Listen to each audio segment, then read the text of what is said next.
ஆன்மீக அன்பர்களுக்கு வணக்கங்க. இன்னைக்கு என்ன வீடியோ அப்படின்னா, கலையாச்சலமூர்த்தி முருகன் கோயில் பத்தின ஒரு சின்ன வீடியோ தான். இந்த கோயில் எங்க இருக்கு அப்படின்னா, தமிழ்நாட்டுல தூத்துக்குடி மாவட்டத்துல கோயில்பட்டியில இருந்து சுமார் நம்ம ஒரு 20 நிமிடம் பயணம் பண்ணி போனோம்னா அங்க கழுகுமலைன்னு ஒரு ஊர் வரும். அங்க 1200 வருடம் பழமையான ஒரு முருகன் கோயில் இருக்குங்க.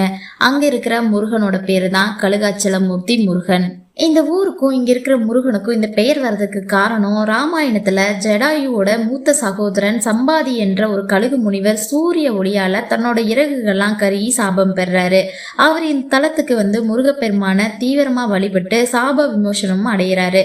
அதனாலதான் இந்த மலைக்கு கழுகு மலையினும் இங்க இருக்கிற முருகனுக்கு கழுகாச்சலமூர்த்தியினும் பெயர் வந்துச்சு. சூரபத்மனின் தம்பியான தாரகாசுரனை வதம் பண்ண முருகர் திருச்செந்தூருக்கு போகிற வழியில இந்த கழுகுமலையில தங்கி தன்னோட படையோட ஓய்வு எடுத்துட்டு போனதா கந்த புராணத்துல கூறியிருக்காங்க.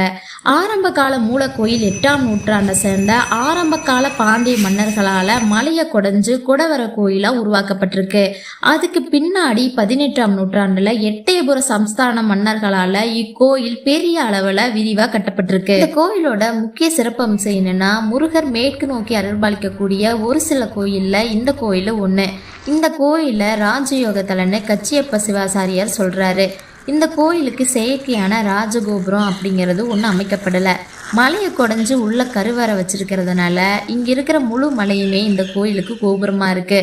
வள்ளி அம்மாக்கும் தெய்வானி அம்மா 2 பேத்துக்குமே தனித்தனி திசையில சன்னதி அமைச்சிருக்காங்க. வள்ளி அம்மா தெற்கு நோக்கியும் தெய்வானி அம்மா வடக்கு நோக்கியும் வீட்டிருக்காங்க. கருவறையில வீட்டிருக்கும் கழுகாச்சலமூர்த்தி ரொம்ப அழகா 6 கரங்களுடனும் அமர்ந்த கோலத்துல தன்னோட இடது கால மயிலோட தோளின் மீது மடக்கி வைத்தும் வலது கால கீழே தொங்க விட்டபடி கம்பீரமா அமர்ந்திருப்பாருங்க.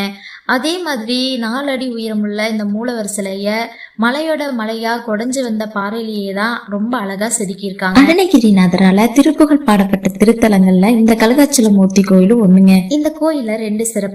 ஒன்று, மேற்கு நோக்கி அருள்பாலிக்கக்கூடிய முருகர். 2வது, பொதுவாக முருகர் கோயில்ல மயில்கள் வலப்பக்கம் பார்த்த மாதிரி தான் இருக்கும். ஆனா இங்க இந்திரனை மயிலா மாறி முருகனை தாங்குவதால மயில் இடப்பக்கம் பார்த்த மாதிரி இருக்கும். இங்க இருக்கும் ஒவ்வொரு சிற்பத்திலும் பாண்டிய மன்னர்களுடைய கைவண்ணத்தையும் சிற்ப கலையையும் நம்மளால உணர முடியும். அதே மாதிரி நீங்க இந்த கோயிலுக்கு வந்தீங்கன்னா பக்கத்துல இருக்கிற வேட்டுவான் கோயிலுக்கும் சமணர் படுக்கையிலையும் போய் பாருங்க. இது வெறும் வழிபாட்டு தலங்கள் மட்டும் கிடையாதுங்க.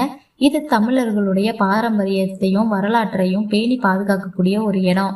அடுத்த ஒரு ஆன்மீக வீடியோல நான் உங்களை பாக்குறேங்க. பாய்ங்க. முருகாச்சரணம்.